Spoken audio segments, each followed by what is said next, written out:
close till I get up. Time is Olá, amigos! Esse é o PodPuts, o seu podcast de tecnologia e segurança.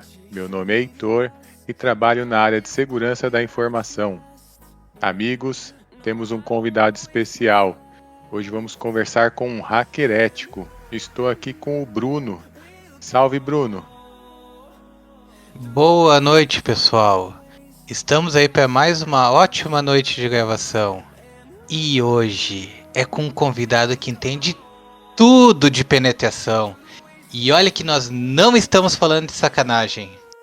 Amigos, abram o Windows, mas fechem as portas, que o nosso convidado de hoje é perigoso. Com a gente temos Joas Santos. Salve, Joas, tudo bem com você? Fala um pouco do que você faz. Salve, Heitor, salve, Bruno. Prazer estar aqui no podcast. Meu nome é Joás Antônio dos Santos. Eu sou atualmente Reddit Analyst. Então, minha especialidade mesmo é segurança ofensiva, fazer pentest e tudo que for relacionado à invasão, tô realizando aí. Legal, agradeço muito a sua presença. Então hoje o tema é hacker ético, segurança ofensiva. Você é uma das referências desse assunto, né? Eu gostaria de começar o PodPuts de hoje com uma questão. Para as empresas, hoje não basta ter aquelas soluções tradicionais de firewall antivírus. Os ataques eles estão cada vez mais sofisticados. É aí que entra a figura do hacker ético, desse profissional mais ofensivo, que ele pode ser um diferencial de quem se previne contra as invasões, certo? Exatamente, boa. O hacker ético, ele surge aí da necessidade de manter o ambiente sempre seguro, então sempre por dentro das ameaças que vêm surgindo a cada dia, novos ataques, novas vulnerabilidades, exploits.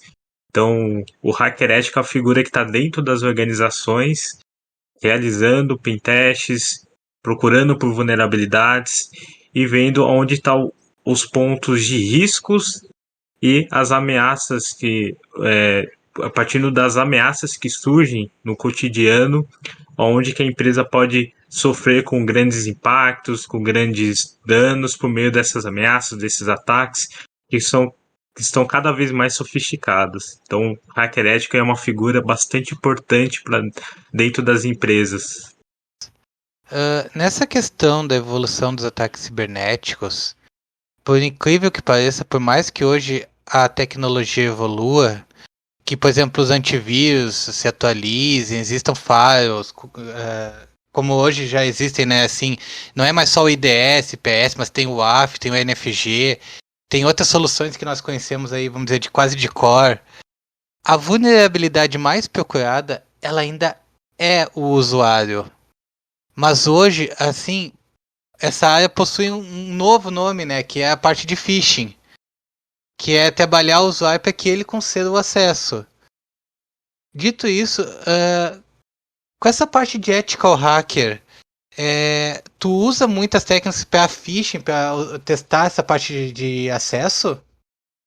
Boa pergunta, excelente.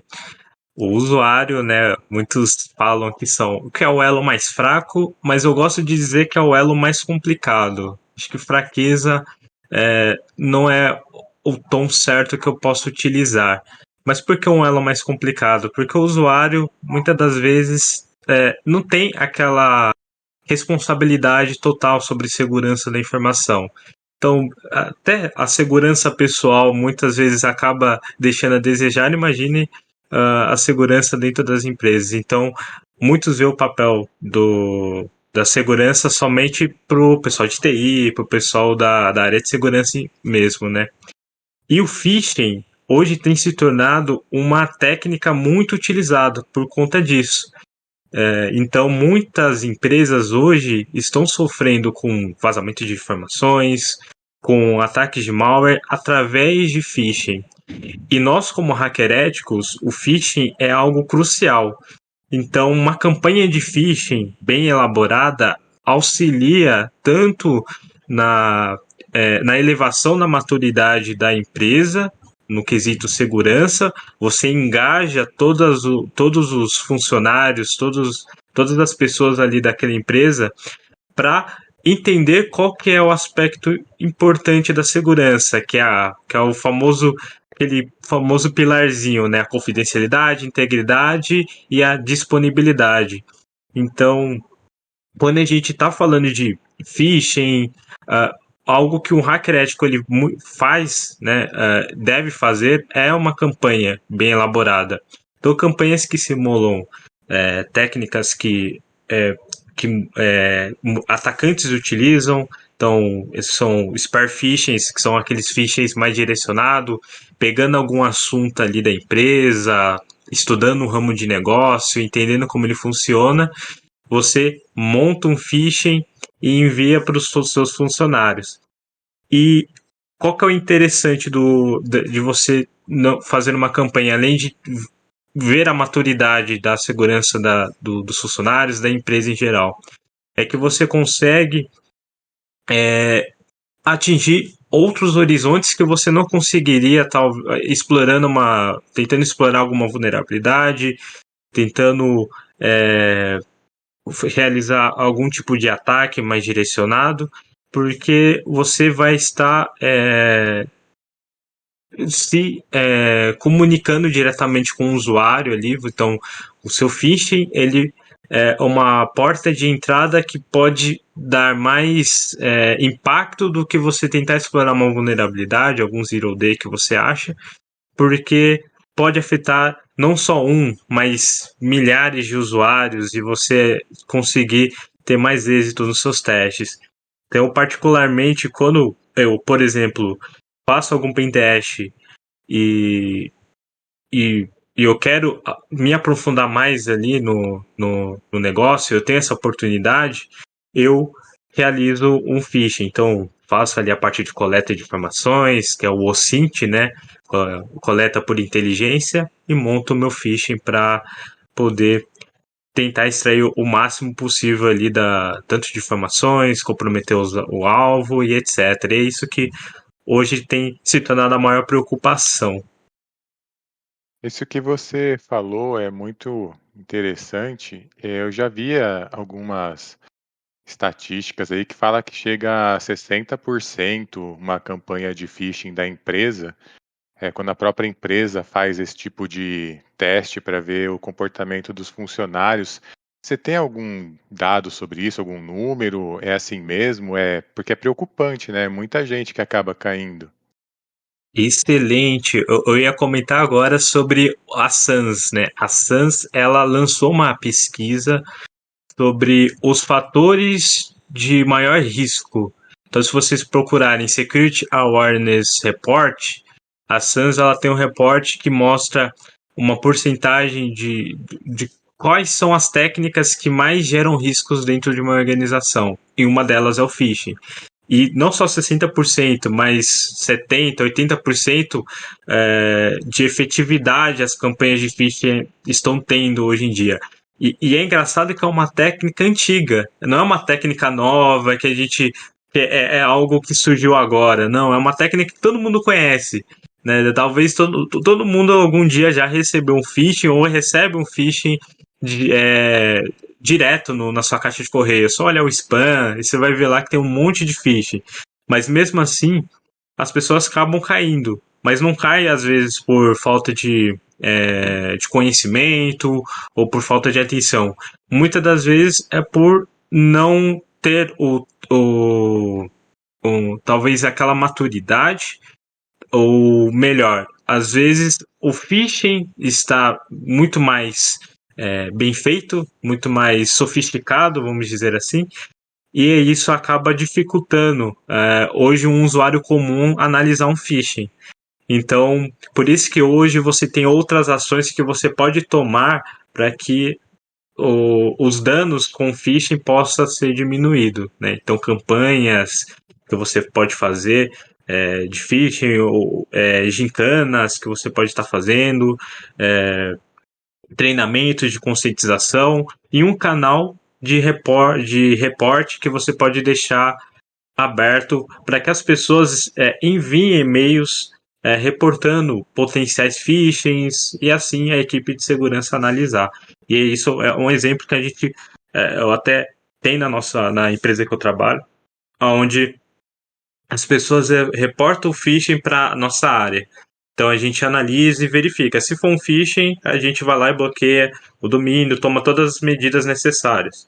Se não for, a gente comunica e explica para o usuário, né? E agradece, elogia por essa preocupação, porque o phishing hoje pode estar camuflado de várias formas, né? Então, é bastante complicado, assim, hoje em dia, essa questão do phishing. Essa parte de conscientização que você citou, ela é muito importante porque às vezes a empresa investe um monte de ferramenta, coloca firewall, antivírus, anti-malware, IDS, mas aí acaba passando um e-mail. Se o usuário clicar, é muito mais fácil a pessoa que está mal intencionada fazer essa invasão, porque de fora para dentro costuma ter várias proteções, mas quando o e-mail chega na caixa e a pessoa clica, é meio que de dentro para fora, acaba ficando mais fácil, é isso mesmo? Exato.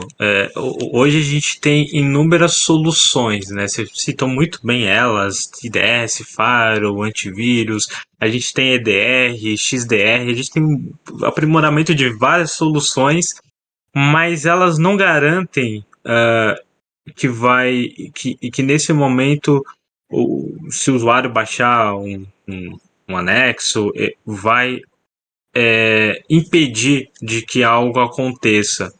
Então, existe todo um trabalho a ser feito, tanto essa parte de reporte do phishing, né? As pessoas elas terem essa prática de reportar um potencial phishing. Também essa parte de você realizar uma configuração melhor do seu ambiente Office 365, G Suite ou qualquer outro serviço de e-mail que você utiliza. As ferramentas elas acabam auxiliando, quando você utiliza essas ferramentas de forma mais efetiva, acaba auxiliando na prevenção de danos maiores. Não significa que os phishings não vai acontecer, mas vai aprimorar, vai melhorar assim a segurança do seu ambiente. Então, quando você conhece bem das soluções que você tem e trabalha elas de forma mais performática, mais efetiva, você obtém aí um ganho muito maior. E o phishing se torna um problema muito grande. Até porque acontece dos phishings virem de um e-mail de um cliente, então uma máquina que foi infectada de um cliente foi infectada, e aí acaba disparando e-mails, né, maliciosos, e isso acaba se tornando algo complicado. Então, como controlar essas coisas, como tomar cuidado, né? Então é algo que realmente precisa ser investido também nas pessoas, as pessoas precisam receber o treinamento apropriado, estar por dentro da segurança, dos aspectos da segurança da informação e das ameaças que surgem, né?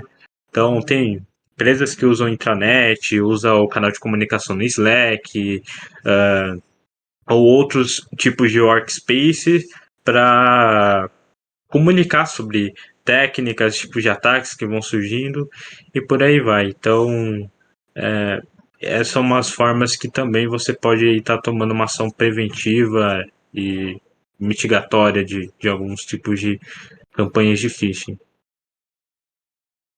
Enjo, essa parte aí de engenharia social, ela é muito complexa, né? Porque ela pega exatamente o fator que a gente não consegue controlar, que é o humano. Exatamente. O Kevin Mitnick, que é o pai da engenharia social, ele, ele tem uma frase bastante interessante, né? Que fala que empresas gastam milhões de dólares em firewall, em dispositivos de segurança, porém ela acaba não focando no elo que é mais importante, que é as pessoas que utilizam essas tecnologias. Então não adianta ter as ferramentas mais poderosas, as melhores do mercado, ter milhões para gastar com ferramentas, soluções, sendo que não apete para a ignorância, né? Com outras palavras, né?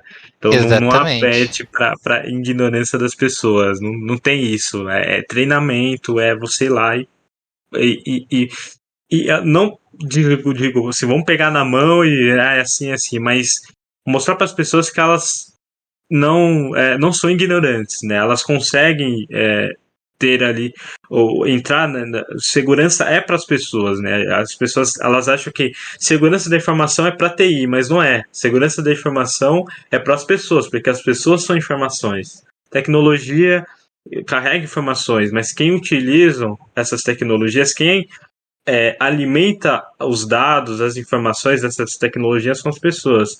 Por enquanto, né? Então, esse é o aspecto principal. Né? Engenharia social é muito complicado. É um assunto que é maneiro assim, de se falar.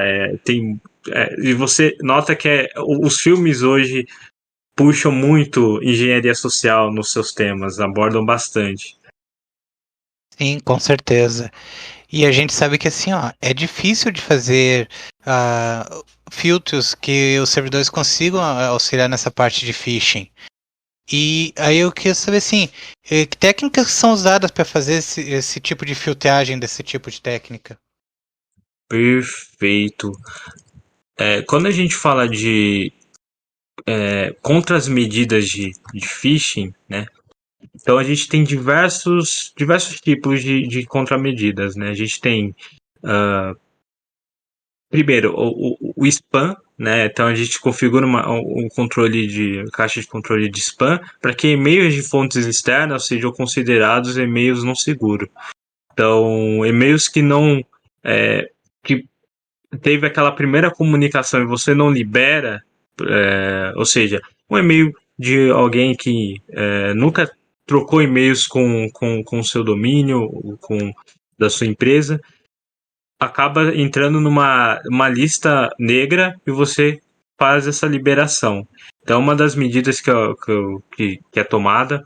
Outras medidas que são medidas mais aprofundadas, que já entra na parte de domínio, configurações de domínio, é você habilitar lá o SPF, que é bastante importante, né? Que é o Sender Policy Framework, que é uma política que evita que outros domínios enviem e-mails não autorizados em nome de um domínio. Então, por exemplo, eu quero enviar eu pego o domínio da google.com e envio um e-mail se passando pelo o domínio da google.com, partindo de um outro domínio. Então, por exemplo, eu tenho o domínio hacker.com e eu, a partir desse domínio, por uma má configuração do SPF do google.com, eu consigo enviar um e-mail se passando pela Google através do meu domínio. Isso é um problema. Isso acaba gerando aí o que a gente chama de e-mail spoofing, né?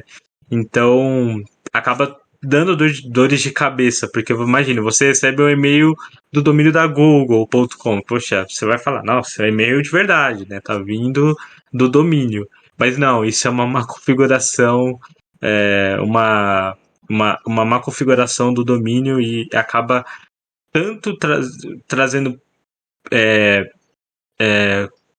prejudicando, na verdade, a sua empresa, como prejudica aquela empresa que teve o seu domínio sequestrado, seu domínio espufado, né, falsificado.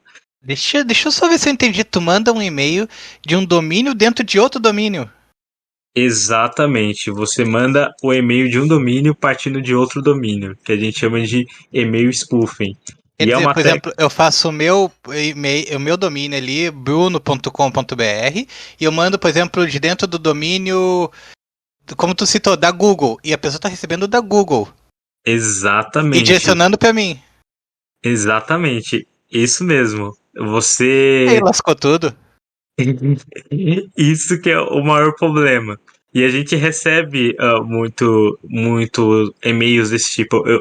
Esses dias, uma usuária reportou um phishing ao qual partiu de um domínio.org, então de uma organização religiosa que não tinha o seu domínio totalmente seguro e enviou um e-mail falando de um processo e olha qual que é interessante, mandou especificamente para a área do jurídico um e-mail falando de um processo no JUS BR. Para quem conhece, é o site da Justiça Brasileira, onde você vê os processos. Então, aí a usuária recebeu e era um arquivo PDF. Nesse PDF, aparecia lá que ela precisava clicar num botão. Tipo, aparecia um ícone de um botão gigante para falando, clica aqui para você acessar o seu processo no JUS BR. Então, ela clicou, mas baixou um instalador.msi. Ainda bem que a máquina dela era um MacBook, então não ia rodar, então, e não reconhecia a extensão, então não houve danos maiores ali. Mas imagine se fosse uma máquina Windows, né? Então a usuária recebeu e a princípio ela estranhou porque eu tô clicando nesse e-mail e não tá indo. Tem como verificar para mim? Eu verifiquei e era um phishing. E partindo de um domínio de uma organização. E aí eu fui fazer todo o processo de investigação e eu vi que não tinha um SPF configurado, não tinha as políticas de DKIM, que é basicamente um identificador de e-mail, que é um método de autenticação de e-mail para proteger os remetentes contra e-mails falsos. Então, ele é um dos fatores que garantem que, caso não esteja configurado, garante que o e-mail spoofing aconteça e o spam de e-mail também. Então, a partir de uma configuração, da falta de configuração do DKIM, o spam de e-mail rola e aí aquele domínio acaba ficando com uma má reputação. Então, o servidor de e-mails deles não tinham configurações totalmente adequadas, né? Então, isso acaba se tornando um problema. E é um problema que o que dá para o máximo para fazer é você avisar aquela organização e falar, olha, seu domínio está sendo utilizado para realizar ataques. E isso pode acabar gerando dores de cabeça para você. E aí, não recebi resposta, mas faz parte do ofício, né? Então, nem todo mundo está preocupado com segurança. E isso é muito comum. E-mails de spoofing é muito comum. E por isso que configurar a parte de servidor de e-mails é muito importante. Configurar os protocolos SMTP, configurar o servidor de DNS. E, além disso, se você utiliza qualquer outro serviço, alguma API para fazer entrega de e-mails, para puxar informações de um banco de dados onde tem e-mails, você também manter essa API segura, né? Para que não haja um vazamento desses e-mails e os atacantes utilizarem para fins maliciosos. Ou até mesmo caso um dos e-mails esteja vazado, o atacante descobrir a senha de um dump de credenciais e usar aquele e-mail como um vetor de ataque para comprometer outros funcionários dentro da empresa. Então tem uma série de fatores que você pode estar investindo na segurança para evitar phishings e outros ataques que vão através de e-mails, né, como um spam, por exemplo. Minha gente, não é fácil não. Mas, Joas, você falou do Kevin Mitnick. Ele é um exemplo de pessoa que vai muito além do skill técnico, né? Eu vi que você falou de filmes também. Eu queria perguntar uma curiosidade. Você que é hacker ético, fala pra gente o que você gosta de fazer quando tem um tempinho nas suas horas vagas. Você joga CTF ou prefere fazer outras coisas? Perfeito. CTF é algo que eu gosto bastante. Atualmente eu fico resolvendo algumas caixas no TryHackMe. É uma plataforma muito legal. Antigamente eu era mais no nível. Eu ia mais para os CTFs undergrounds, que é aqueles CTFs que você faz engenharia reversa, esteganografia, mas algo mais que a gente nota em eventos como RoadSec, DEFCON e entre outros eventos assim de hackers, Black Hat, por exemplo. Mas aí eu mudei, né, a minha estratégia, então foi mais para resolver ROMs, né, que a gente chama no TryHackMe, onde você tem um aprendizado baseado em desafios. Então você aprende conceitos e resolve alguns desafios e você vai ganhando pontuação, vai gerando rank e vai aprimorando suas habilidades. E tirando isso, também vejo algumas séries. Mr. Robot é uma série principal, assim, eu já vi milhares de vezes desde 2015, 2016 eu acompanho essa série, nunca enjoo. Porque é uma série que tem, a cada vez que você vai revendo, você tem novos significados e eu acho que é uma forma de você se inspirar. Então, às vezes, quando eu não tô com vontade de fazer nada assim, tô, tô parado, eu vou lá, assisto Mr. Robot e já me vem na mente alguma coisa para fazer, algum artigo, algum conteúdo para produzir. E acho que é a minha maior fonte de inspiração, né? Além de Black Mirror também, que é uma série que eu acho muito legal, eu acho interessante. Então esses são os meus hobbies, assim. Ler um livro também, tenho bastante livros de pentest, Red Team. Tô mudando agora, tô pegando uns de forense, uns de blue team aqui também pra ir pegando o outro lado também, mas hoje eu pego algum livro ou outro e vou dando uma folheada, assim.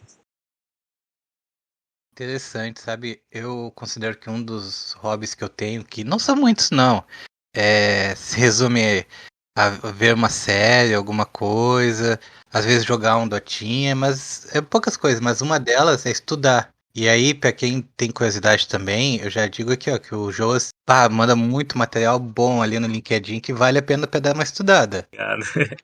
A gente tá falando hoje de ethical hacker. Pra quem conhece, o famoso White Hat. Isso. Mas aí também existe o Black Hat, Grey Hat. E dentro do que tu faz como ethical hacker, tem vários tipos de ataques, né? E eu gostaria de pedir para que tu explicasse um pouco, pessoal, o que que é esses tipos de ataque, tipo Grey Box, White Box. E agora são três, né? O Black, o White e o Grey. Se pudesse explicar um pouquinho sobre essa parte também, que eu acho bem interessante. Perfeito, excelente. Quando a gente fala, quando a gente recebe um pentest, as pessoas muito se perguntam, qual tipo de pentest você vai fazer, né? Às vezes o cliente, ele pede uma sugestão do técnico, né? Então a gente pergunta, olha, a gente tem um ambiente X e a gente quer fazer, eu queria saber qual tipo de teste é mais apropriado para o nosso ambiente. Então, para isso você precisa conhecer. E aí a gente tem o white box, que é aquele teste que a gente conhece todo o ambiente. O cliente ele vai abrir as porteiras e vai falar, olha, a gente tem Faro, o nosso Faro é da FortiGate, da Sophos, do NickWall, tanto faz. A gente tem essa topologia de rede, tem X quantidade de VLANs, temos X quantidade de servidores Linux, Windows, nosso parque inteiro de estações de trabalho é Windows, tem alguns Macs, talvez, ou Linux. Então ele vai abrir a porteira e vai dizer para você todos os detalhes da rede. Então esse é o white box. A gente já tem conhecimento da rede, a gente está ciente. É como se a gente estivesse fazendo um pentest interno ali.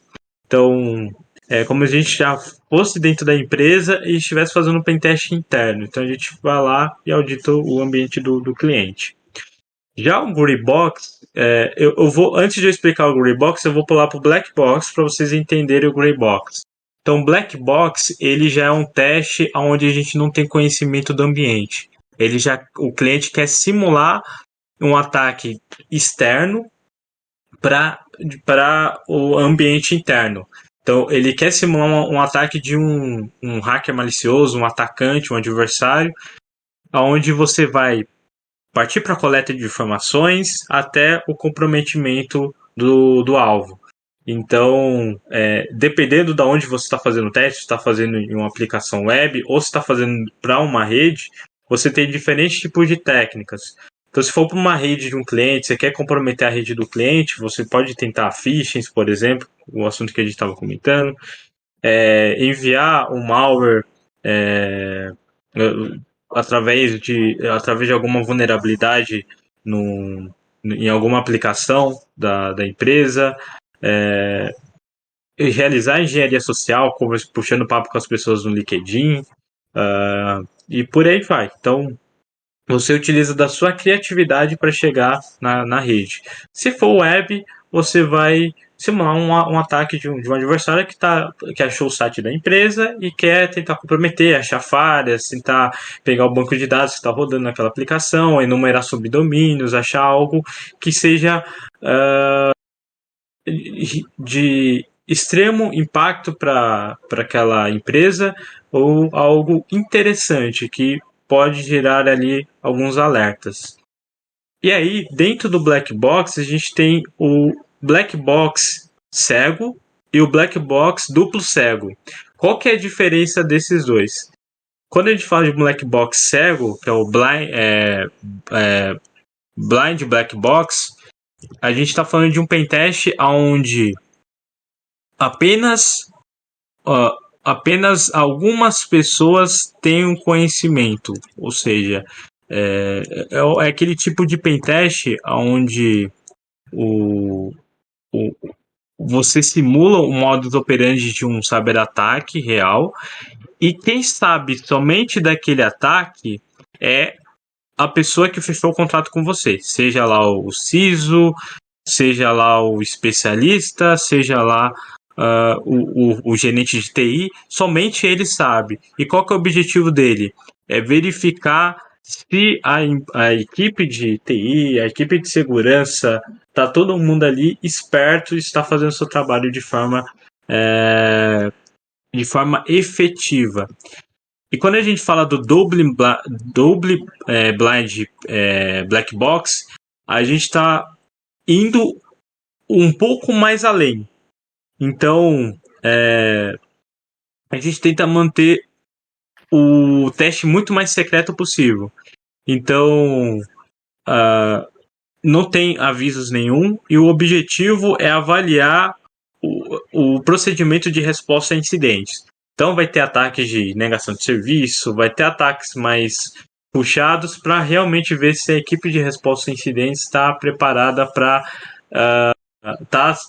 tá realmente monitorando, está coletando os indicadores corretos, está visualizando realmente as aplicações corretas também e responder ao incidente ali ao vivo, né? Então, esse é o objetivo.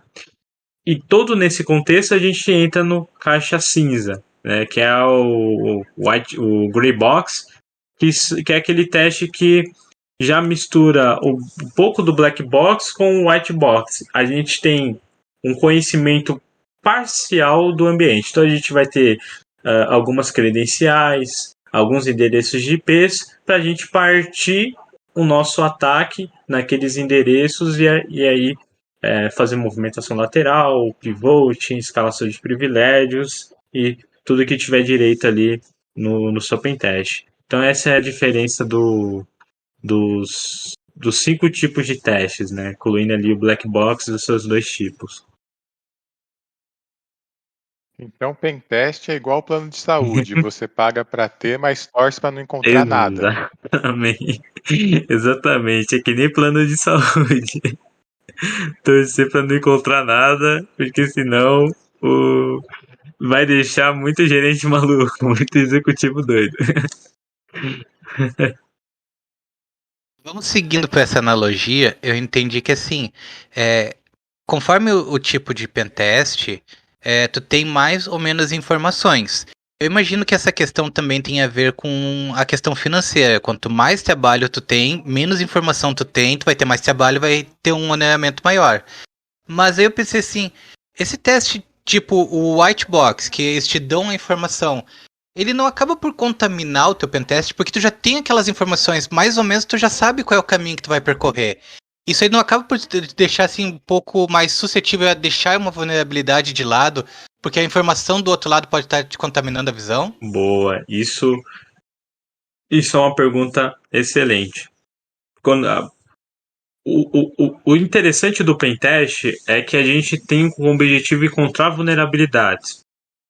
Quando a gente tem o conhecimento do ambiente, a gente sabe, poxa, o ambiente tem lá o Windows 10, o Windows 7, por exemplo, já é um Windows sem suporte, e a gente subjuga, poxa, será que vai ter lá o MS 17010? Então a gente já pensa, como a gente já tem o conhecimento do ambiente, fica mais fácil. Mas muitas vezes se torna uma caixa de surpresa, porque nem a equipe de TI conhece o ambiente. Então já peguei casos que a equipe de TI não sabia que tinha certas aplicações rodando, que tinha aquele problema de Ghost IT, né? Ou seja, dispositivos que estavam comunicando na rede, mas que eles não tinham visibilidade.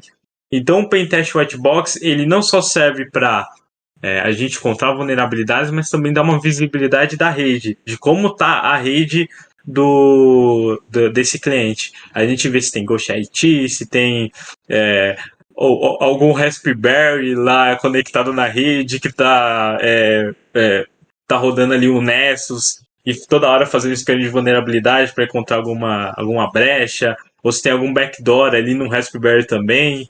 Então, encontrar alguma sujeiras no ambiente, seja no ambiente de desenvolvimento, no ambiente de homologação, que às vezes está na mesma rede, não é segregado. Então, meio que uma validação, até mesmo uma validação, se a empresa tiver uma ISO 27001 e quiser validar se realmente as coisas estão, olha, tá tudo bem, tá tranquilo, ou se realmente está pegando fogo e eles não estão enxergando. Então, o Whitebox ele também tem essa questão, né, de você ver se as coisas não estão pegando fogo e também serve como uma forma de auditoria para ver se não tem alguma coisa ali debaixo dos panos, né? A equipe de segurança às vezes é nova e começou a ser criada recentemente. Fala, vamos fazer um pentest white box para ver como que está o ambiente. Então, o gerente de segurança é novo, vai lá, contrata a empresa para ver como está o ambiente, para tomar um plano de ação. Então, o pentest white box é mais nesse aspecto. Não é mais tipo, ele não tem o objetivo simular um ataque realmente de um atacante malicioso. Não só isso, na verdade, mas trazer esses outros aspectos que são aspectos de gerenciamento de segurança também, gerenciamento de riscos de segurança daquela empresa. Então, quando alguém pede white box, muitas vezes pede nesse aspecto, não pede para realmente verificar se tem um atacante malicioso que já esteja dentro da rede, o que ele conseguiria fazer, né? Tá? Porque aí pode entrar o gray box para essa ocasião. O white box, a maioria dos clientes que pedem é mais para uma auditoria, uma questão de compliance, por exemplo.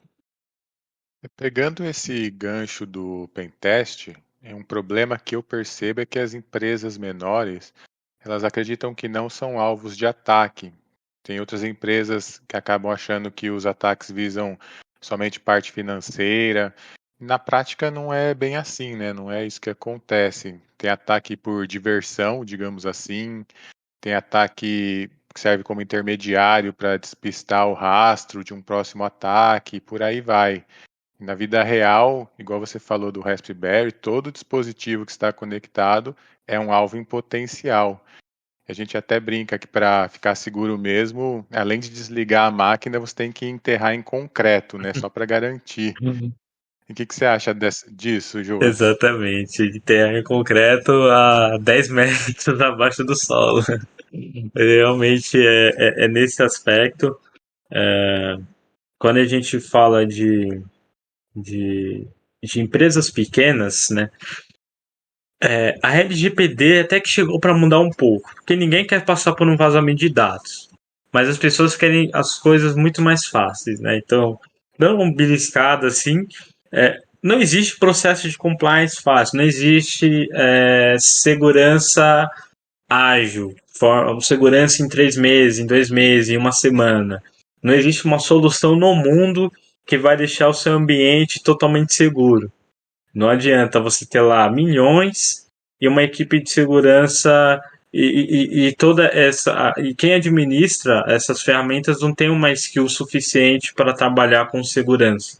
Então, muitas dessas questões das empresas, de empresas pequenas que são invadidas, às vezes entra nessa questão de falar, nunca vou ser invadido, ou às vezes confia a segurança da informação apenas em uma pessoa, ou em profissionais que não têm a soft skill, hard skill de segurança, não vem desse mundo e é mais naquele mundo de o importante é estar funcionando e se estiver funcionando tudo bem.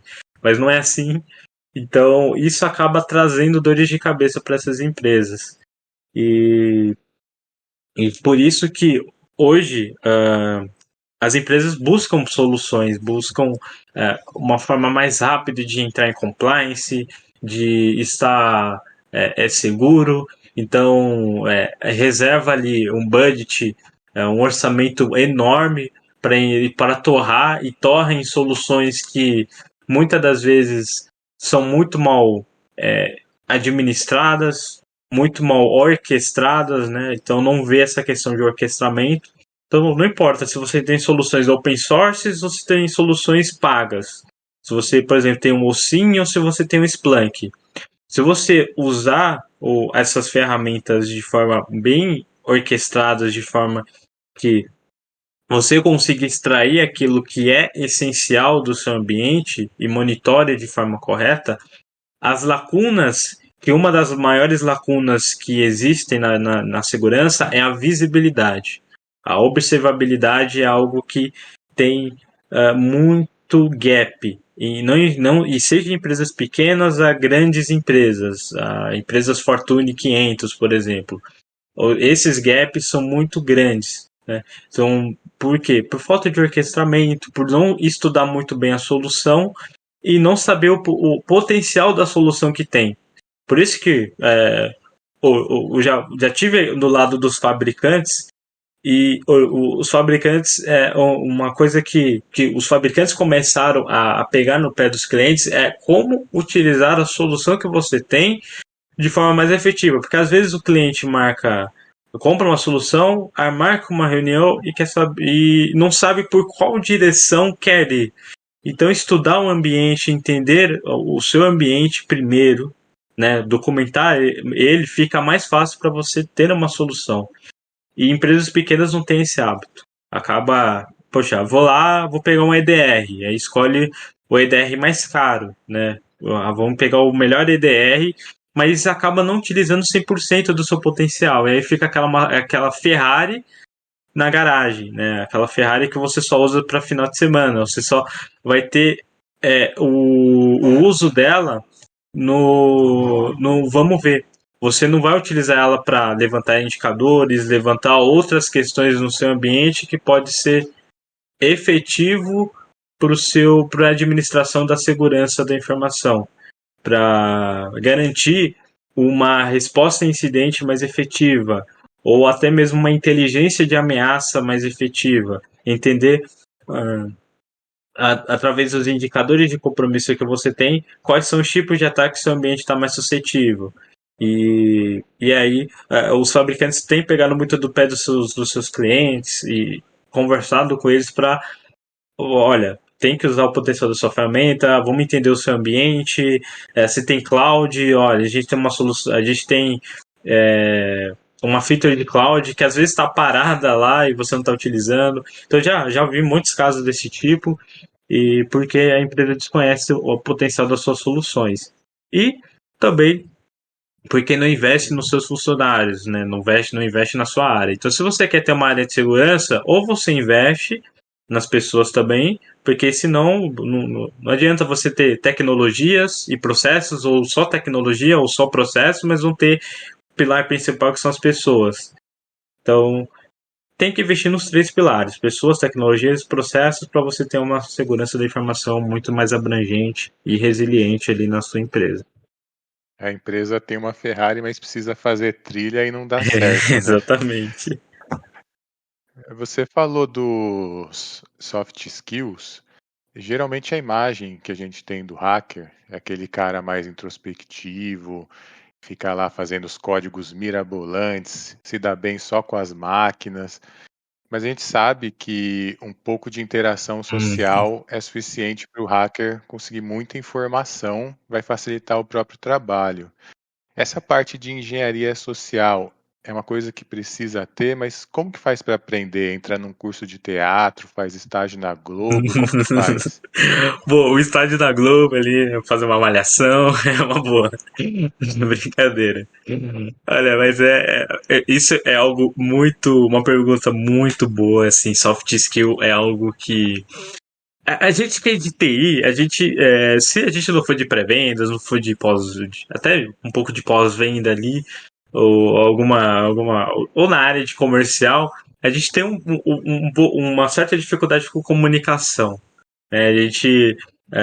Eu particularmente, hoje eu estou me desenvolvendo mais com essa parte de comunicação, mas realmente minha comunicação era muito, muito complicada, assim, para falar com qualquer tipo de pessoa comercial, ou até mesmo com pessoas que são da parte técnica, mas não são da segurança, são de outras áreas, né? Conversar com essas pessoas. E um hacker, principalmente um hacker ético, ele precisa se desenvolver nessa parte. Porque a persuasão é algo que você consegue abrir portas para inúmeras coisas. Então, se você pegar, por exemplo, o próprio Kevin Mitnick, que é um exemplo que utilizei aqui, a gente utilizou, é uma pessoa que o seu soft skill é muito grande, é muito bom, assim, conseguiu grandes feitos somente com a comunicação. O pessoal acha que hacking é só escovar bits, programar ali um malware e tudo mais. Porém, até mesmo se você não conseguir se comunicar, você não conseguir trazer uma confiança no, na forma de você falar, na forma de você escrever, você não vai conseguir ir muito longe. Então, uma forma de você aprimorar esse tipo de soft skills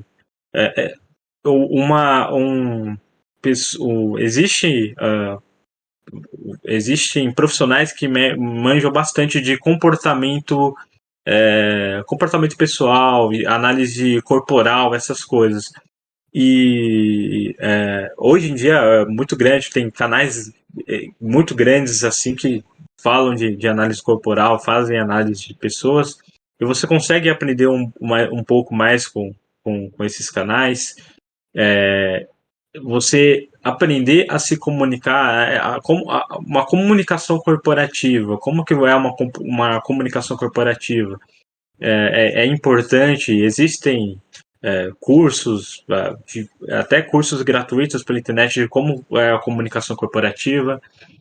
Engenharia social, existem cursos, né, em plataformas diferentes por aí, existem livros, o próprio Kevin Mitnick tem bastante livros de engenharia social, e entre outros autores.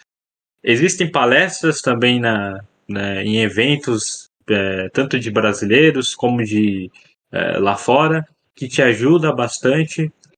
E quando você se solta para conversar com outras pessoas, vai te ajudando. Né? Você começa a trocar ideias com seus companheiros de trabalho, vai desenvolvendo mais a sua soft skill. Então, é uma série de fatores, de você ir lá, estudar. E eu pego o exemplo do Elliot Alderson, né, da série Mr. Robot. Né? Então, ele tem uma análise muito... não uma análise 100% perfeita, mas ele consegue analisar o seu alvo. Ele consegue achar alguma vulnerabilidade, alguma brecha que permite que ele explore. E a engenharia social é um conjunto, né, de técnicas que você pode utilizar o hacking e utilizar a persuasão. utilizar a arte do social hacking, né? Até a forma que você cumprimenta uma pessoa diz o como você é seguro sobre si, o como você passa uma confiança para aquela pessoa, a forma de você olhar nos olhos da pessoa. Então tem todos esses detalhes, a forma de você se comportar, de você se vestir, de você falar. Tudo isso vai te colocar um passo mais à frente e você conseguir o que você quer, né? Parece até coisa de filme, mas é verdade. A forma que você se comporta, de que você se comporta, de como você age, faz com que você se torne diferencial até mesmo no meio de uma multidão. Então, ver uma pessoa com mais culta, as pessoas vão olhar e falar: rapaz, quem é aquele cara que é culto ali? De forma, fala de um jeito engraçado. E isso faz essas pessoas ganharem uma empatia em você. E hoje, você não tem aquela questão culta, né? As pessoas cultas, né? Você vê com pessoas cultas aquela de alto escalão, de diretor, etc. E olha lá, né? Então, é, essa é uma forma de você passar confiança e etc. Então, assim, tem muitas técnicas, muitos métodos mesmo. Então, é nesse aspecto, assim, você não só tá escovando bits, mas você aprender todos esses manejos de comunicação é importante. Só complementando, é uma parte que eu gosto bastante também. Eu acho que, assim, uma coisa que eu fiz que valeu muito a pena foi o curso de inteligência emocional. Tu saber controlar essa parte do nervosismo, da tensão. Porque, quer queira que não, a gente acaba por ficar um pouco mais nervoso, mas tu tendo o autocontrole, sabendo ter a postura, entra nisso que tu falou. Muitas vezes tu tem a cultura, tu tem aquele conhecimento, mas tu não consegue transmitir Exato. ele. Porque tu fica muito nervoso. E tu tendo esse controle, tu consegue passar isso e mostrar pra pessoa que, vamos dizer, uma pessoa mais extrovertida, ela tem essa facilidade por natureza. Mas uma pessoa que nem, por exemplo, eu sou muito introvertido, eu sou um cara que eu nasci pra mexer em computador, não falar com pessoas. Então, esse outro lado, eu tenho que saber lidar com ele para conseguir ter esse trabalho. Exatamente. Pior que inteligência emocional é tudo. A maior recomendação, né? Você falou algo excelente. Inteligência emocional é o pilar principal, assim, para pro desenvolvimento de qualquer pessoa. Então, Com certeza. Hein, Joas, uma outra questão que eu queria te perguntar já, assim, só para claro. saber. Assim, ó, há algum tempo eu acho que eu tenho quase certeza que eu fiz essa pergunta para um outro hacker ético que nós entrevistamos, mas vamos perguntar novamente para ti. Vamos dizer assim, ó, hipoteticamente, tá? Vamos dizer que tu tá ali num aniversário, naquela roda de pessoas conversando, e alguém te pergunta o que tu faz. E tu diz assim, eu sou hacker ético. Aquelas pessoas olham pra ti, já vão escondendo o celular, pensando assim, ele vai mexer no meu celular pelo dele. Já vê aquele que te pergunta assim, e aí, tu hackeia Facebook? Como é que é essa questão do se apresentar como hacker ético? Tu sente alguma coisa assim que as pessoas te olham meio estranho? Porque assim, ó, eu, por exemplo, por experiência, a primeira vez que eu conversei que o cara me falou assim, eu faço teste de penetração. Eu juro pra ti, não foi de maldade, mas eu entendi que o cara tava de deboche comigo. Eu pensei, tá, agora o cara vai dizer que acessa Xvideos pra ver os vídeos dele. Aí, explicando que eu entendi o que ele tava me falando. Mas, sabe assim, há essa expectativa. E como é que tu sente isso quando tu diz que é hacker ético? Tu nota as pessoas assim meio um pouquinho estranhas? Olha, eu tenho uma história engraçada. Quando eu entrei nessa atual empresa, a empresa nunca teve um pentest, nunca teve um hacker ético. Então eu falei, não, o meu hobby é hackear, né? As pessoas perguntam, qual que é o seu hobby? Então eu me apresentei. A Maria a Maria me conhece como a pessoa que tem que esconder o celular quando tá conversando comigo. Entrar no modo avião, tirar a bateria. Se for iPhone, não tem como. O iPhone, outros celulares por aí, não tem como. Mas tem esse reconhecimento. Só que hoje em dia, o conceito hacker ético ficou mais famoso, né, por conta da popularização, né, da área de segurança, principalmente, que as pessoas hoje elas não perguntam ainda se eu hackei o Facebook, mas fazem perguntas até que mais interessantes, né? Hoje as pessoas pararam de perguntar se hackei o Facebook para perguntar como que faz para hackear um banco. Então é algo mais outro nível. O interesse já pegou, né? Joas, deixa eu só te interromper um pouquinho. Pois eis que surge ali no meio do momento principal da história, como o Wiki de Fênix, surge o nosso colega Marcelo. Opa! Salve, galera! Atrasadaço! Hoje, só para dar um oi mesmo pra galera, eu tô aqui ouvindo a conversa com o Joas. Joas, bem-vindo. Obrigado. E ver se surgiu alguma perguntinha. Eu já meto bala, mas eu tô aqui. Salve, salve, galera.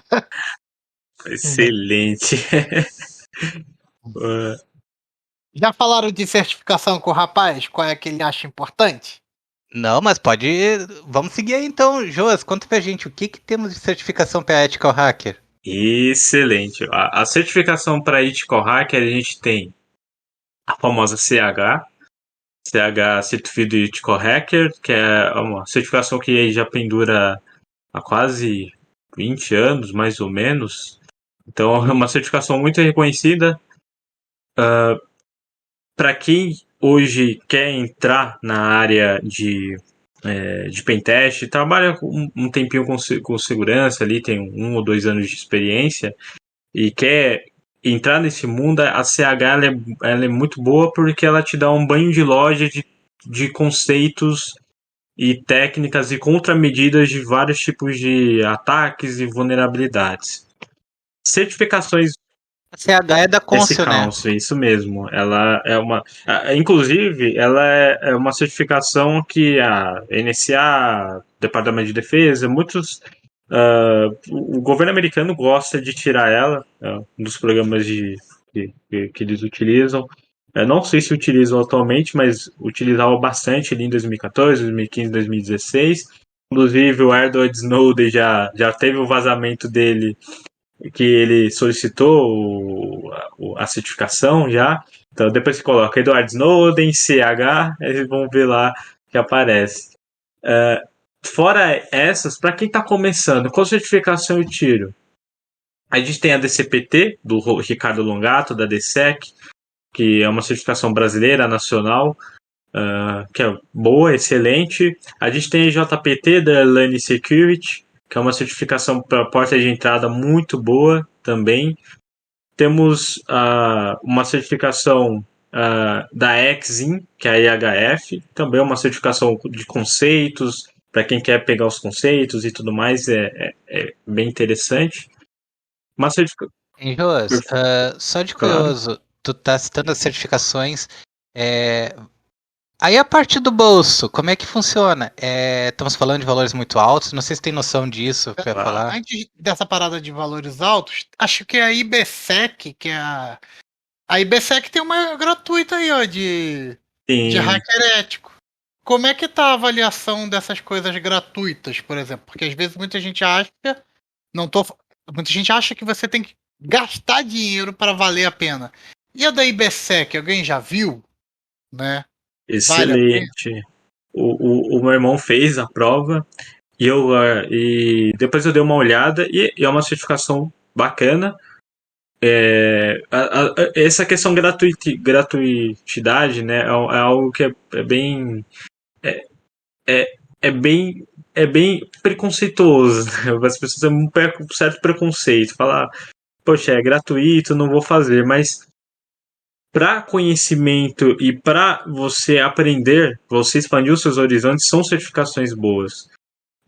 Obviamente que eu não prometo que assim, se chegar no mercado vai ser aquela certificação que o RH vai olhar, o gerente vai olhar e falar, opa, beleza, porque hoje as certificações têm toda uma questão com a ISO, com o Departamento de Defesa, tem o DOJ 8570 e uma outra ISO que eu esqueci o nome, que reconhece certificações de forma mais internacional, mais amplas. Então, para questões de compliance e tudo mais, são algumas certificações específicas. Mas para desenvolvimento, para conhecimento, tem muitas certificações gratuitas mesmo, até mesmo baratas, que botam até outras certificações assim no chinelo. Então,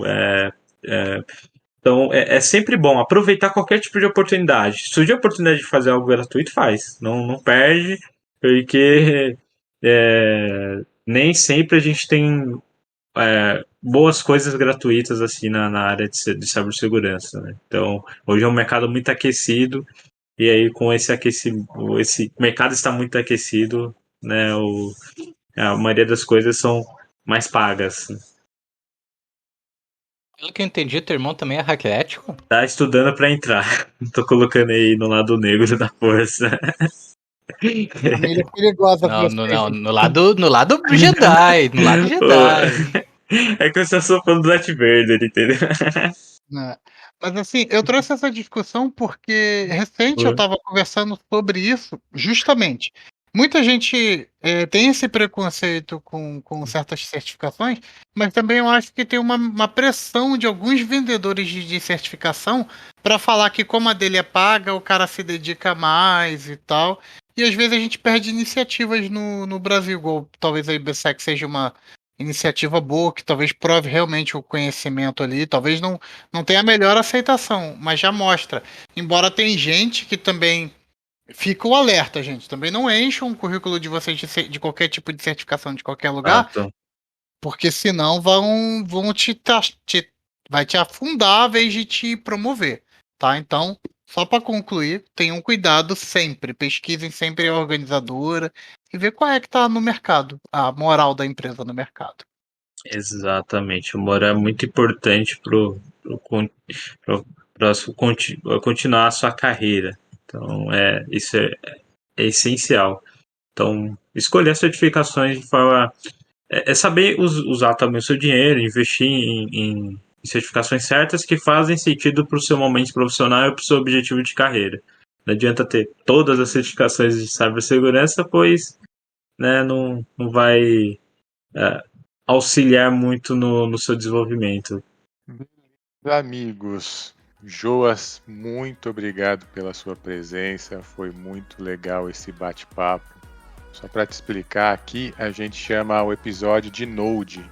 Então, se você tiver algum amigo que gosta de tecnologia e segurança, não mande nudes, mande nodes. Perfeito. Estamos chegando aí no final do Podputs de hoje. Queria ouvir suas considerações finais. Excelente. Primeiro eu queria agradecer pelo convite, muito grato, sempre bom ter esse tipo de bate-papo. E assim, para quem curte segurança, quer entrar na área, recomendo podcasts como esse. Fique à vontade para me chamar no LinkedIn, só colocar meu nome lá, Joas Antônio dos Santos, que vai aparecer, é meio único. Então. Não, te preocupa que ele vai estar na descrição também do episódio para todo mundo achar. E fica à vontade para me chamar, eu tô à disposição. E compartilho sempre alguns conteúdos lá para auxiliar a comunidade. E claro, se você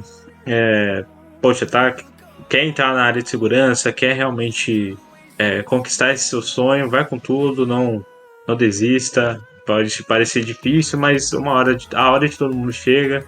Então, eu conheço pessoas que estão migrando de várias áreas que vão do mais inimagináveis, estão indo para a segurança da informação. Então, se você se encontrou em segurança, pode vir que o mercado está aquecido e precisamos de profissionais para auxiliar aí nessa guerra cibernética que a gente vive todos os dias, né?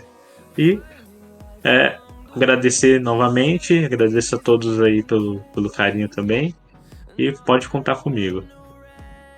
Pessoal, da minha parte, posso dizer que foi um prazer conversar com todos, conversar com o Joas. Essa parte de Ethical Hacker é muito interessante, foi uma aula para nós, e espero que todo mundo goste também do nosso Node. E indiquem, compartilhem, vamos ajudar a divulgar cada vez mais nosso podcast. Galera, eu queria pedir desculpas ao meu atraso aí para todos os ouvintes aí, e pro Joas também, que eu tava empolgadíssimo para falar com ele, mas hoje marcaram um processo seletivo comigo às 7 horas da noite. E foi rolando até agora o processo seletivo online, então eu tô buscando uma carreira, né, em segurança e tal. E aí foi justificado o motivo, tá, galera? Joas, desculpa aí por não participar com você hoje, mas eu vou ouvir o Node como todo um bom ouvinte e espero que você volte aí para conversar mais com a gente. Claro, vai ser um prazer. Que isso, foi por um bom motivo. Sucesso, hein? Valeu. Boa, Marcelo, estamos na torcida. Então é isso. Agradeço aos amigos profissionais unidos pela tecnologia e segurança. Obrigado pela audiência. Diz aí, já fizeram o backup hoje? Valeu!